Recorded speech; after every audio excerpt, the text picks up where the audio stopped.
Cephalonia or Cephalonia, formerly also known as Cephalonia or Cephalonia, is the largest of the Ionian Islands in western Greece. It is also a separate regional unit of the Ionian Islands region, and the only municipality of the regional unit. The capital of Cephalonia is Argostoli. Geography. The island is about 781 square kilometers, with a population density of 55 people per square kilometer. The town of Argostoli has one-third of the island's inhabitants. Lixouri is the second major settlement, and the two towns together account for almost two-thirds of the prefecture's population. Cephalonia lies in the heart of an earthquake zone, and dozens of minor, unrecorded tremors occur each year. In 1953, a massive earthquake destroyed almost all of the settlements on the island, leaving only Fiskida in the north untouched.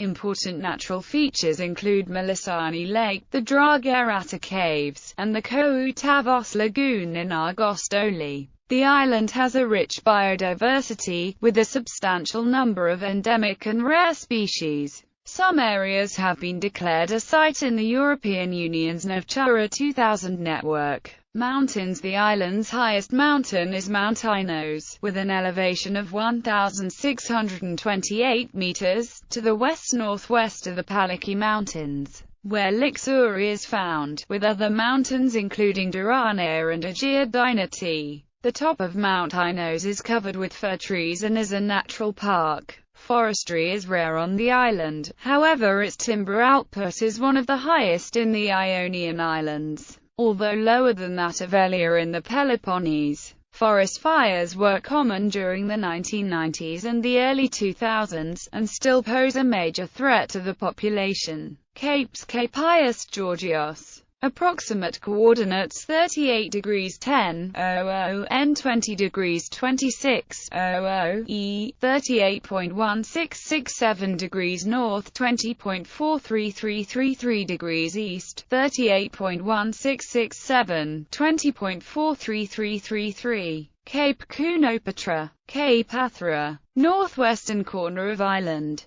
Fauna. Cephalonia is well known for its endangered loggerhead turtle population which nest on many beaches along the south coast of the island. A small population of the endangered Mediterranean monk seal, Monachus monaccus, also lives around the island's coast, especially on parts of the coast which are inaccessible to humans due to the terrain. Caves on these parts of the coast offer ideal locations for the seals to give birth to their pups and nurse them through the first months of their lives. The European pine marten is known to live on the island. Over 200 species of birds have been spotted on the island. Climate.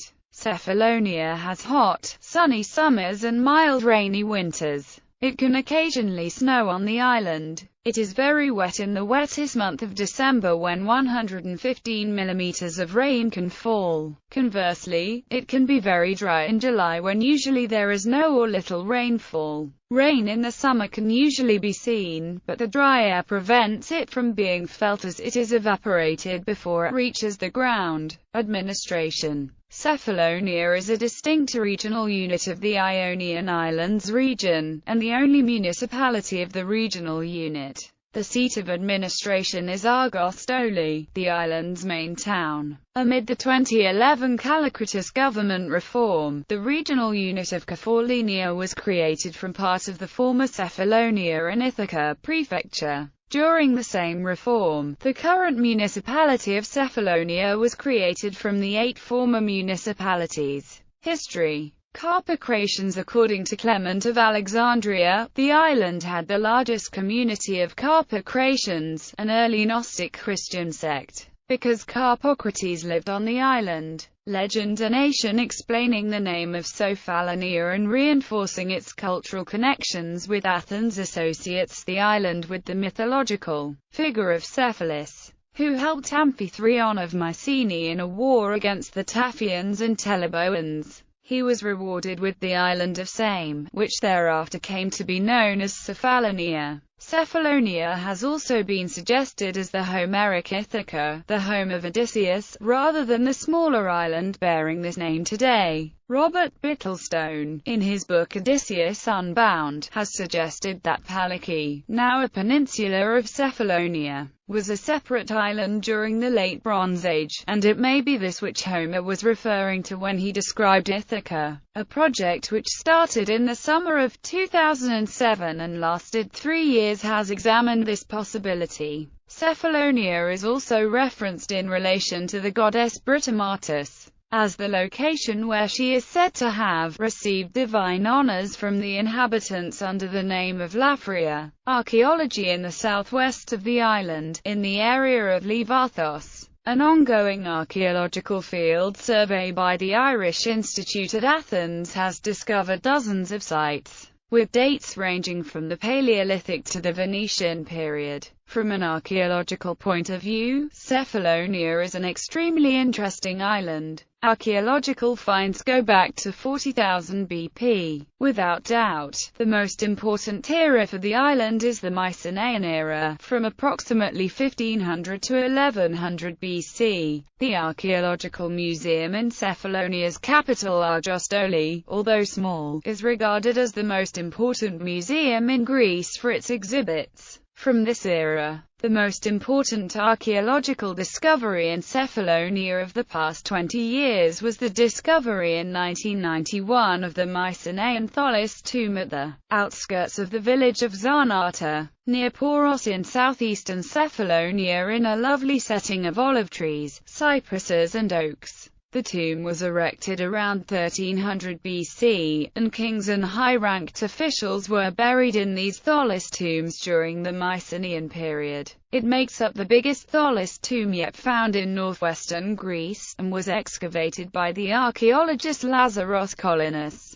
The size of the tomb, the nature of the burial offerings found there, and its well-chosen position point to the existence of an important Mycenaean town in the vicinity. In late 2006, a Roman grave complex was uncovered as excavations took place for the construction of a new hotel in Fiskida. The remains here date to the period between the 2nd century BC and the 4th century AD. Archaeologists described it as the most important find of its kind ever made in the Ionian Islands. Inside the complex, 5 burial sites were found, including a large vaulted tomb and a stone coffin, along with gold earrings and rings, gold leaves which may have been attached to ceremonial clothing, glass and clay pots, bronze artifacts decorated with masks, a bronze lock and bronze coins. The tomb had escaped the attentions of grave robbers and remained undisturbed for thousands of years.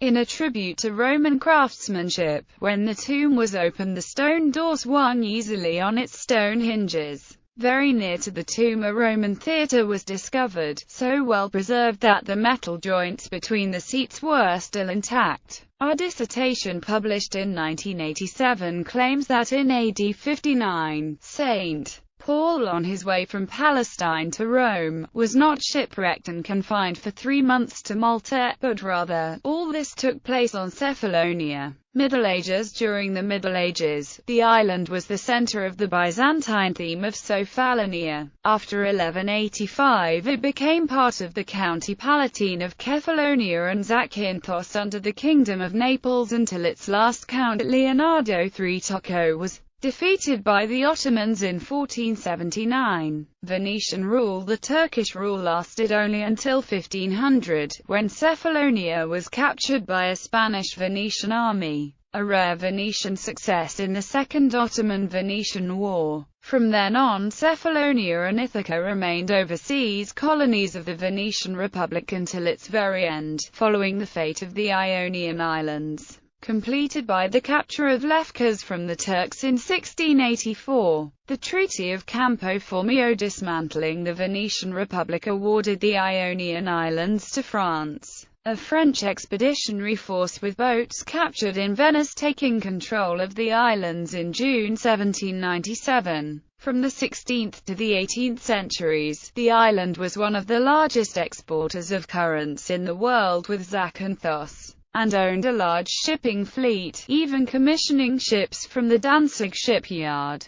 Its towns and villages were mostly built high on hilltops. To prevent attacks from raiding parties of pirates that sailed the Ionian Sea during the 1820s, French Ionian State period and British rule, Venice was conquered by France in 1797, and Cephalonia, along with the other Ionian islands, became part of the French Department of Ithac. In the following year the French were forced to yield the Ionian Islands to a combined Russian and Turkish fleet. From 1799 to 1807, Cephalonia was part of the Septinsular Republic, nominally under the sovereignty of the Ottoman Empire, but protected by Russia. By the Tilsit Treaty in 1807, the Ionian Islands were ceded back to France, which remained in control until 1809. Then Great Britain mounted a blockade on the Ionian Islands as part of the war against Napoleon, and in September of that year they hoisted the British flag above the castle of Zakynthos. Cephalonia and Ithaca soon surrendered, and the British installed provisional governments.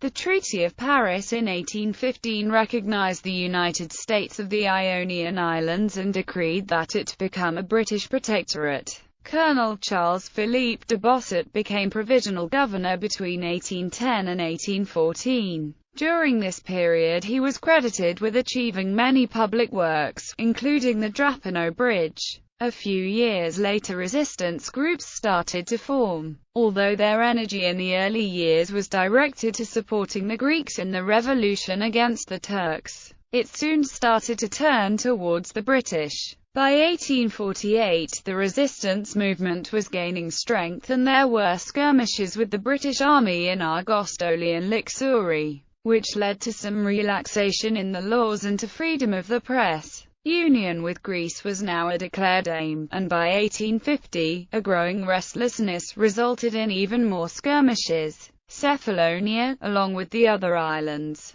were transferred to Greece in 1864 as a gesture of goodwill when the British-backed Prince William of Denmark became King George I of the Hellenes. Union with Greece in 1864, Cephalonia, together with all the other Ionian islands, became a full member of the Greek state. World War II. In World War II, the island was occupied by Axis powers. Until late 1943, the occupying force was predominantly Italian. The 33rd Infantry Division Acqui plus Navy personnel totaled 12,000 men, but about 2,000 troops from Germany were also present. The island was largely spared the fighting, until the armistice with Italy concluded by the Allies in September 1943. Confusion followed on the island, as the Italians were hoping to return home, but German forces did not want the Italians' munitions to be used eventually against them. Italian forces were hesitant to turn over weapons for the same reason. As German reinforcements headed to the island, the Italians dug in. Eventually, after a referendum among the soldiers as to surrender or battle, they fought against the new German invasion. The fighting came to a head at the siege of Argostoli, where the Italians held out. Ultimately the Germans prevailed, taking full control of the island. Approximately 5,000 of the 9,000 surviving Italian soldiers were executed in reprisal by the German forces. The book Captain Corelli's Mandolin is based on this story. While the war ended in Central Europe in 1945, Cephalonia remained in a state of conflict due to the Greek Civil War. Peace returned to Greece and the island in 1949. The Great Earthquake of 1953. Cephalonia lies just to the east of a major tectonic fault, where the European plate meets the Aegean plate at a slip boundary. This is similar to the more famous San Andreas Fault. There are regular earthquakes along this fault. A series of 4 earthquakes hit the island in August 1953, and caused major destruction, with virtually every house on the island destroyed. The third and most destructive of the quakes took place on August 12, 1953 at 9:24 UTC, with a magnitude of 7.3 on the Richter scale. Its epicenter was directly below the southern tip of Cephalonia, and caused the entire island to be raised 60 centimeters higher, where it remains. with evidence in watermarks on rocks around the coastline. The 1953 Ionian earthquake disaster caused huge destruction, with only regions in the north escaping the heaviest tremors and houses there remaining intact. Damage was estimated to run into tens of millions of dollars, equivalent to billions of drachmas. But the real damage to the economy occurred when residents left the island. An estimated 100,000 of the population of 125,000 left the island soon after, seeking a new life elsewhere. Recent history: the forest fire of the 1990s caused damage to the island's forests and bushes, especially a small scar north of Troyanata, and a large area of damage extending from Cape Laius north to west of Zanata, ruining about 30 square kilometers of forest and bushes and resulting in the loss of some properties. The forest fire scar was visible for some years. In mid-November 2003, an earthquake measuring 5.3 on the Richter scale caused minor damage to business, residential property, and other buildings in and near Argostoli. Damages were in the €1 million range. On the morning of Tuesday, September 20, 2005, an early morning earthquake shook the southwestern part of the island, especially near Lixouri and nearby villages. The earthquake measured 4.9 on the Richter scale, and its epicenter was located off the island at sea. Service vehicles took care of the area, and no damage was reported. From January 24 to 26, 2006, a major snowstorm blanketed the entire island, causing extensive blackouts. The island was recently struck yet again by another forest fire in the south of the island, beginning on Wednesday, July 18, 2007 during an unusual heatwave, and spreading slowly. Firefighters along with helicopters and planes battled the blaze for some days, and the spectacle frightened residents on that area of the island. In 2011, the 8 former municipalities of the island lost their independence to form one united municipality. After losing its role as the capital of the island in the 19th century, Lixouri lost also its role as a seat of a municipality after 500 years. The Technological Educational Institute of the Ionian Islands closed one faculty in Lixouri and one in Argostoli. Population: in the ancient period, the people lived in 4 cities on the island. Krani, Sami, Pale and Proni formed a federation called Tetrapolis. The population reached 70,000 in 1896, but declined gradually in the 20th century. The Great 1953 Ionian earthquake forced many people to leave the island. Many people who left the island moved to Patras or Athens, or they immigrated to America and Australia, following relatives who had left the island decades before. In the same time, people from poorer areas of Greece such as Epirus and Thrace came to the island. The population has hovered between 35,000 and 42,000 since then. In the 2011 census, it was 35,801. Most of the indigenous people of Cephalonia have surnames ending in -atos, and almost every settlement on the island has a name ending in -ata, such as Metaxata, Chavriata, Frongata, Laudata, Favata, Delaportata, and others. Economy: wine and raisins are the oldest products exported, being important until the 20th century. Today fish farming and calcium carbonate are most important. Agriculture: the primary agricultural occupations of animal breeding and olive growing, with the remainder largely composed of grain and vegetables. Most vegetable production takes place on the plains, which cover less than 15% of the island, most of which is rugged and mountainous, suitable only for goats. Less than a quarter of the island's land is arable. Until the 1970s, most Cephalonians lived in rural areas, while today, 2/3 of the population lives in urban areas, with the other third in rural towns and villages close to farmland. The island has a long winemaking tradition and is home to the dry, white, lemony wines made from the Robola grape. Olive oil production: olive oil production is a major component of Cephalonia's economy. Until the 18th century, the quantity of olive oil produced on the island just covered the needs of the residents. However, the pressure of Venetian conquerors for olive plantation, especially after the loss of Peloponnese and Crete, resulted in increasing the production to such a degree that the first exports to Venice began. Before the 1953 Ionian earthquake, there were 200 oil presses operating on the island. Today, there are 13. There are over 1 million olive trees on Cephalonia, covering almost 55% of the island's area. Olive oil is very important to the island's local, rural economy. Korwanaki and Baracco are the two main varieties cultivated on the island, followed by a smaller number of Topia and Matolia. Cephalonian olive oil has a green tone, a rich, greasy touch, and low acidity. Tourism to Cephalonia started in the early 19th century. Even the royal family of Greece sent their children in the summer months to Lixouri, in the early 20th century. But the island was not discovered by most tourists until the 1980s. Tourists from all over Greece, Europe and the world visit Cephalonia. It is a popular vacation destination for many Italians, due to its proximity to Italy. As one of the largest islands in Greece, it is well equipped to handle the influx of tourists during the summertime, and it has something to offer to everyone. Two cultural attractions, the picturesque fishing villages of Fiscardo and Assos, and two natural attractions, Milicine's underground lake and Myrtos Beach, have helped popularize Cephalonia. The film, Captain Corelli's Mandolin, shot on the island itself, made Cephalonia more widely known.